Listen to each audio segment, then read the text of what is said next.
Today we're on page 32, or 33 of your participant's guides. And up to this point, we've defined content mastery. And content mastery was defined as the degree to which the instructor has internalized the course material, so that the focus is on the participants and their learning. And we outline what content mastery will enable you to do effectively as an instructor. And those were on page 25 of your participant's guide. But content mastery is the first of 4 of the basic skills that you need to be an effective instructor. The four skills being content mastery, presentation and technical skills, interpersonal skills, and good questioning and listening skills. So, in content mastery, how can we achieve good, effective content mastery? How can we do it? What are the things that we can do? Study the material. Study the material, great question, great answer, great answer. Study the material. And in studying the material, how do you go about it? What process would you undertake to? I would look to make sure the material is relevant to what you're trying to Relevant? treat. Yes. Okay, relevancy, yes, a good point. But what about the material that you're going to give to the participants? Should you know about that material? Should you look at, say, the participant's guide, review that? Yes, that's great. Great. What else could you do? What other activity to achieve content mastery would you want to do? You want to become familiar with the content of the program that you're going to teach. You might want to attend a class. Excellent. Attending a class. Possibly practicing what you're Practicing? Yeah. And how would you go about doing this practicing? Maybe with another trainer. Great. Go with another trainer. Observe what that trainer is doing. Okay. So we will review the participant's guide, attend a class as an observer. What other steps can we take? What else can we do?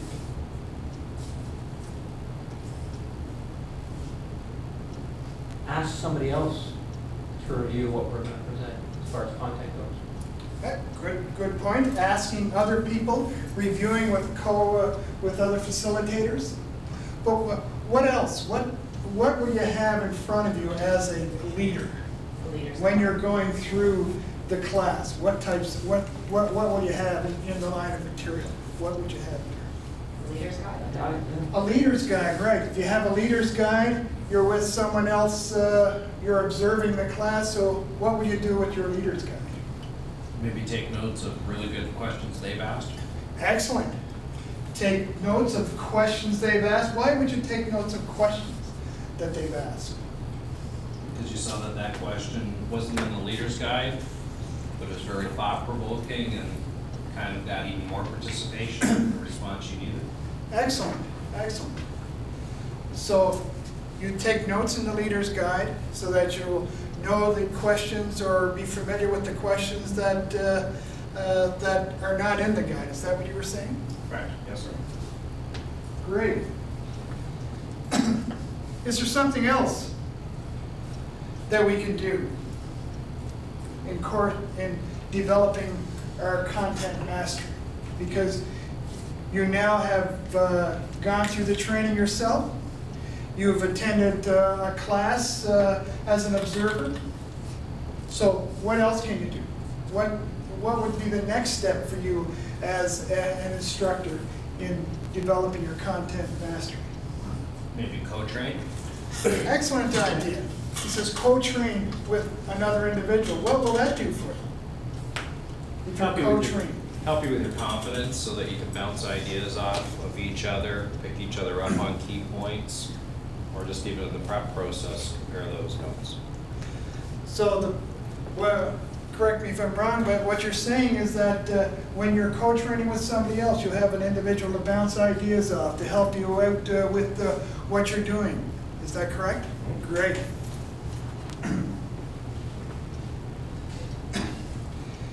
And what, in the materials, you're trying to transition from one to the other. What could you do during these classes that you're taking, you're observing? What can you do to help you go from one subject to another? What could you do? I got it now, yeah, that transitions and summaries that we talked about earlier. Yeah. So you could create transitions and summaries in your leader's guide. Yeah, so you're saying if you have a segue or a transition point from one spot to another, you'd write them out so that you'd be able to get back to them? Yep. Great point, excellent. And then, is there anything else that we can do to achieve content mastery?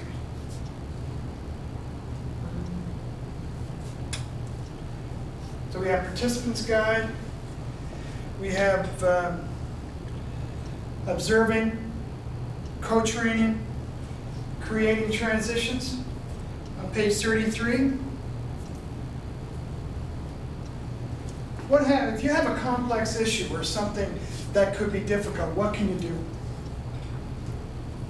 If it's something that you can't get an answer to, maybe? Well, no, what I'm saying is that if you have a difficult concept, there's something that you know is tough for you and could be tough for other people, what can you do to develop content mastery and be able to get across to your students these difficult things? Ask for input from other people. You say ask for input from other people? Great. Is there something else that we can take a look at? Does anybody else have any other ideas? Can we summarize how we would get those points across? Would that be a way of doing it?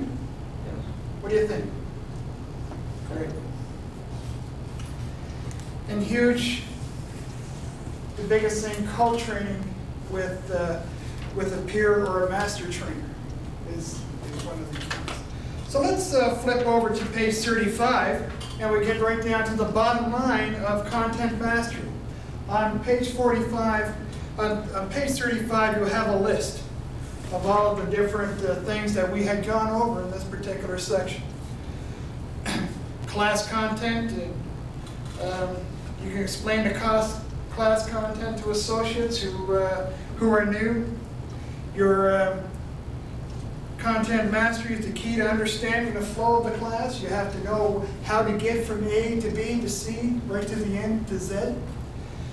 So we've gone through all of these things, and all of these items that are listed, using stories and analogies, preparing to answer participants' questions by observing classes and writing down the questions.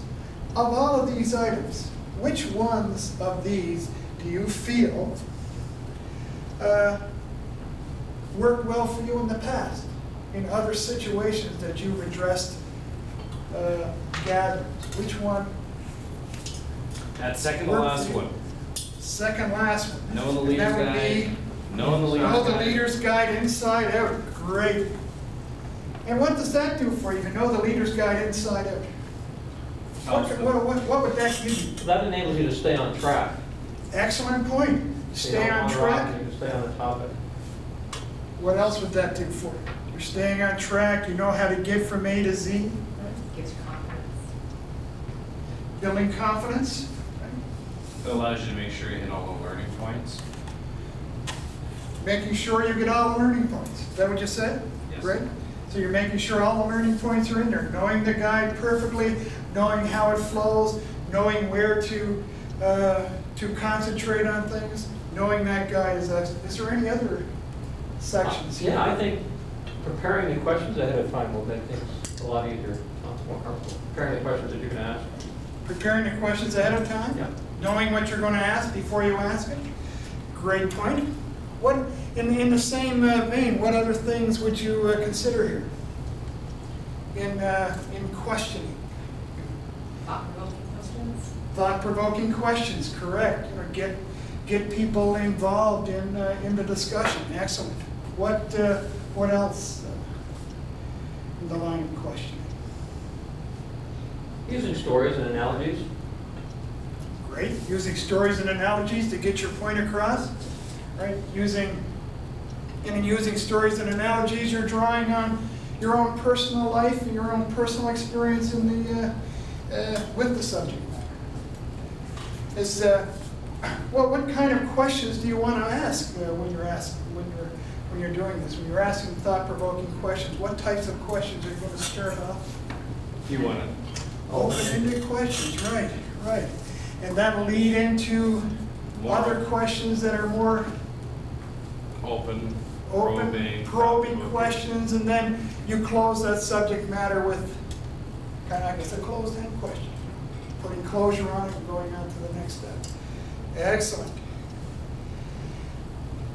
Of all of these things that you may have seen in the content mastery, which one of these would be new to you that you're going to try next time you're up in front of a group? Is there something there that you look at that maybe Well, you as haven't Dave done? touched on, if Dave mentioned the user's guide, and it's probably something that I would really focus on next time doing that. That's good. And in doing this and focusing on the leader guide, you're going to give yourself one. You know, make sure you cover everything you're supposed to cover, and it'll help keep you on track as far as time goes. Keeping you on track. Yeah. Perfect. Get people involved. Excellent. It's not new, but just that summarizing, those complex issues, making sure you're doing the final debrief properly. Refocus on that. The point he was making is you're making sure that you've taken these complex questions, complex issues, and to ensuring that you can debrief correctly when you're dealing with these problems. Is that what you're saying? Dave, great. So is there any other points that you'd like to make here? Is there any other of these activities that it's going to be new to you in your repertoire? I think you've covered pretty much everything. That's great. So anyway, content mastery. Understanding what you're talking about. Knowing what the leader's guide is telling you, and knowing what the leader's guide, following it gives you the standards of the course and gives you the way the course has to go. And remember, the content mastery requires you as a facilitator to take ownership of the material and make the materials work for you in the classroom.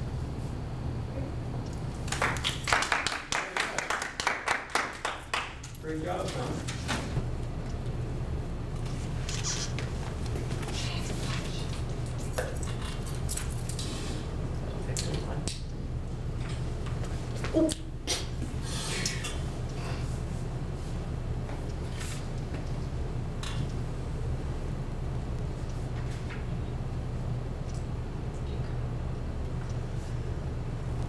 Good afternoon.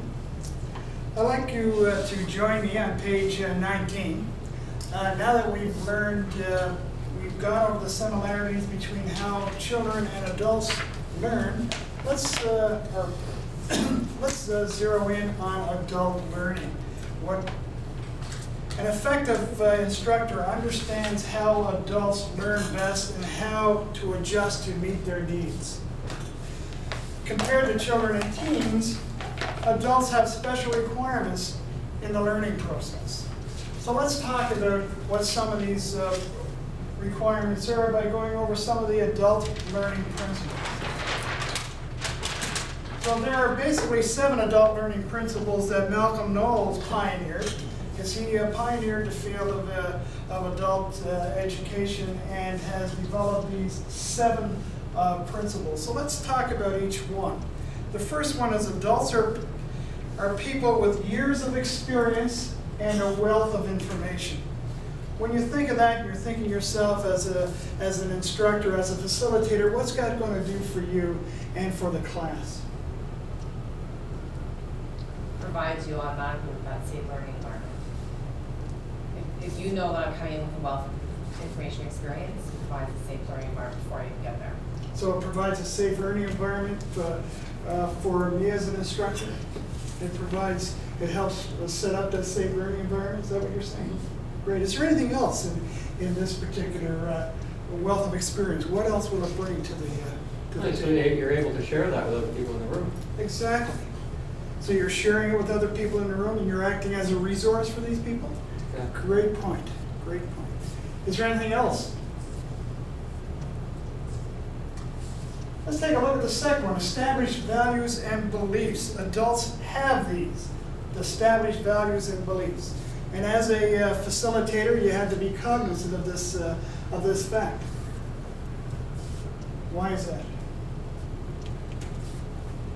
It's, I guess, you gotta be able to understand the fact that everybody does have their different beliefs, respect the fact that they have their different beliefs, and allow those differences to be heard. So you're saying the beliefs, the different beliefs are there and allow them to be there and not try to change them? Is that what you're saying? Definitely, guys. I think people Excellent. can learn from that, learn from each other. Excellent point. We're going to learn from challenging different ideas through the discussions and debates, because we do have, those different opinions as well. So it allows you to effectively put your different opinions out there. Is that what you're saying? Yes. Correct. The next one is adults have varying learning styles. There are four basic learning styles that we will be talking about later, and those are visual, auditory, tactical, and the kinesistics.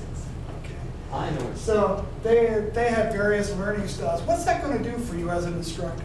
What's it going to do? You can adapt to each learning style. So you can adapt to different learning styles? Excellent. It's When important. do you adapt? I think it's just being aware. You need being sensitive to the fact you could have a room full of visual learners, Right. and you pick up on that, and maybe swing more to using a visual learning style for that class. Okay, so what you're saying, you get to understand the learning styles of the class, and you're able to tune yourself into that learning style? Is that what you're Yes. saying? Whoa, Excellent. whoa, I totally disagree with what he's saying. I was told you're supposed to have all four learning styles. Like, he's saying that, when you just agreed with him that he's right by having, one style and you adapt more to the visual, like, I just totally disagree. I don't understand what's going on anymore. Do you think there are more styles in the classroom than the visual styles? You said visual, but are there more styles in the classroom? But you said that he was right. Well, absolutely, he's right. He's right from the point of view that we could have all visual styles. But I'm wrong then by applying all four. Even if I have Absolutely visuals. not, absolutely But he's not. right. No, he's You said he was correct. right. He's correct in the fact that you could have, but that doesn't mean there is. How am I not wrong? You're not wrong because you have your learning style, he has his learning style, she has her learning style. There are all kinds of different styles in the classroom.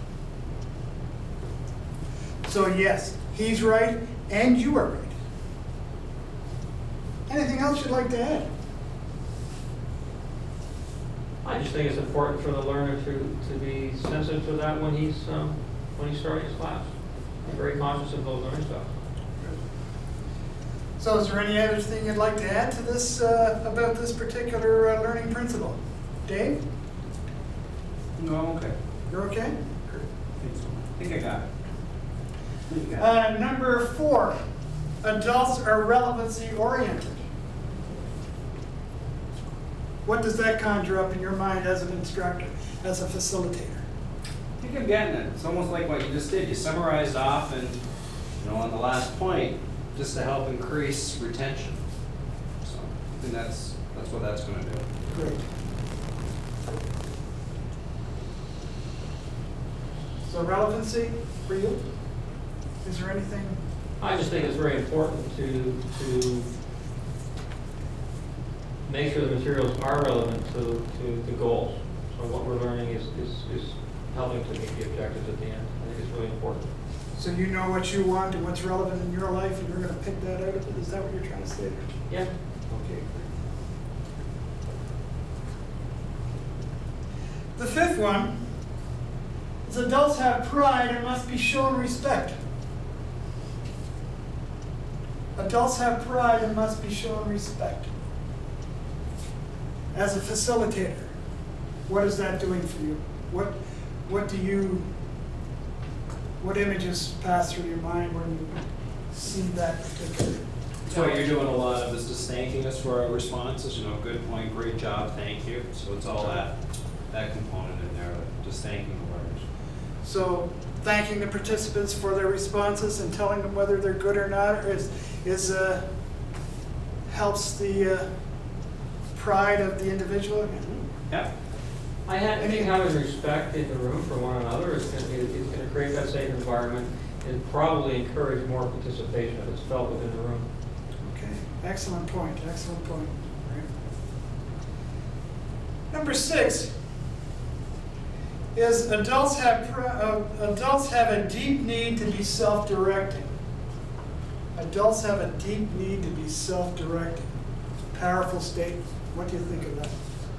I think it's true. I think that's the transition you make from a child to an adult. Comes with being, from a child to an adult, you become more and more dependent and more reliant on your own decisions. So it's a reflection of that. That's how it ties. So you're going to make the decisions about your own life and where you're going to go. Is that what you're trying to say? Yes. Anything else? Anybody else have anything to add there? We want to actively involve the learners in the learning process.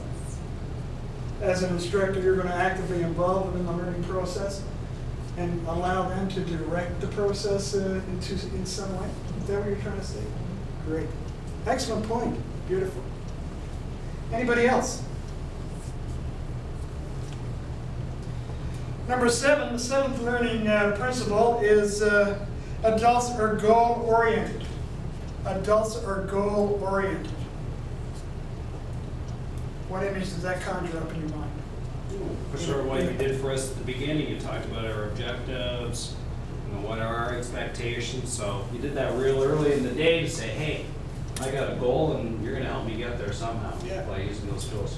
So what you're saying, you have goals, and this is one step toward your achieving these goals. That's what you're trying to say. Great. Anything else? Go ahead, Greg. I think that's what drives adults, is they see the goal, or they constantly remind themselves of the goal, and whether they'll do whatever they can in between to achieve that goal. Excellent, excellent. So what you're saying then is that you as an adult see where you want to be, and everything you do is one step toward that. Yeah, is that what you're saying, Greg? Exactly. So let's take we have the 7 adult learning principles here. And what we want to take a look at is, of these 7 learning principles, which one do you think would require the most skill for you as an instructor or facilitator? Which one would you need the most skill in? Which one do you feel you would require your maximum skill, requires the most skill? Maybe if realizing adults are people with years of experience and a wealth of information, even though I'm teaching new associates, that hey, maybe they've been in the field for 5, 10, 20 years, they just don't know Home Depot, but maybe they know more than I do about certain stuff, so getting that years of experience out on the floor might be something I want to remember. So what you're saying then is that the people that are in the class that you're facilitating to have a great wealth of knowledge, even maybe more than you have, and you can maybe use that to your advantage and their advantage. Great. Excellent. Anything else? Does anybody see another one of these principles that they may feel requires a lot of skill to address or use? Well, to me, what would be key would be the varying learning styles. And just being aware of that, and adjusting your teaching to that. So being very aware that people learn differently and just being sensitive to it. So you're saying realizing that all of these different styles are present in each and every class to be able to adapt to each one. Exactly, and adjust your delivery. Excellent, excellent point. Anything else? Anybody else have a zero in on one of these that would they think would require the most skill?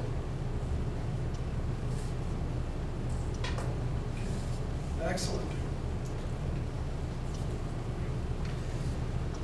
When you're applying these skills and knowing these adult principles are there, you know, how do you think that's going to affect the way you're going to deliver your next course or your next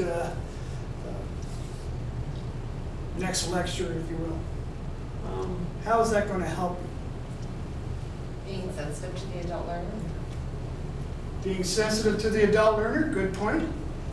Creates the sensitivity for the people that are there. I think as Dave said too, I mean, you take, I would look at just taking those years of experience that you have and with those, and using it and knowing that there is different learning styles involved, that you incorporate that all together for your delivery.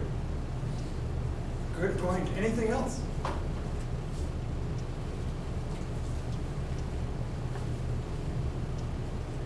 Now, how do you know if you're demonstrating the skills required to pull out for these principles? How will you know? They're getting it. The adults are getting it, the learners are getting it. Yeah, you're saying you see the light go on, kind of thing. Yeah. Practice. Great. Practice. Excellent point. Practice makes perfect. Right. Look at yourself in the mirror. Talk to the wall. Get your script together. Excellent point, Graham. Anything else?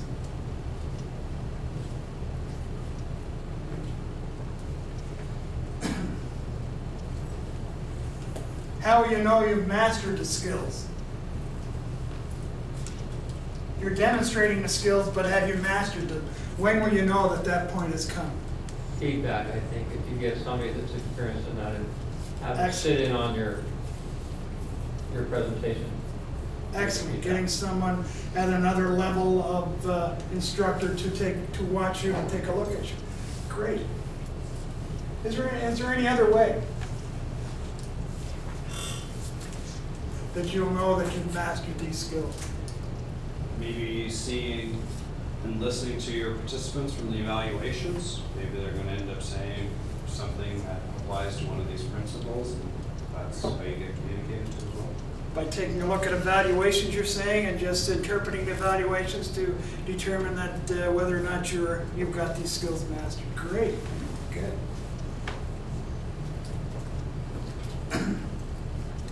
So anyway, you have to remember, when you're teaching to adults are self-directed learners, and they are willing to take responsibility for their own learning. So when you're up here, you have to be cognizant of all of these principles and the fact that adults are usually they have their own destiny. They're the masters of their own destiny. And learning is a change in knowledge, belief, attitude, behavior, and skill. So what you have to do is try to instill that process, but don't try to change any beliefs, but add value to it.